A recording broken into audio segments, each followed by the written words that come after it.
Balik-balik ako sa iba't ibang sulok ng daigdig. Napansin mo ba ang lingkod kong si Hawk? Wala siyang katulad sa daigdig. Mabuti siyang tao. Sumasamba sa akin at umiiwas sa masamang gawain. Sasambahin?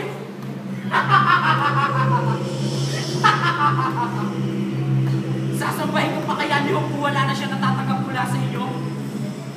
Naalagaan siya, ang kanyang pamilya, at ang lahat ng kanyang ari-arian. Nagpapala mo ang lahat niyang gawain at halos punoy mo na kaiwanan ng kanyang lupain. Subukan mo alis na lahat sa kanya. Isusumpa.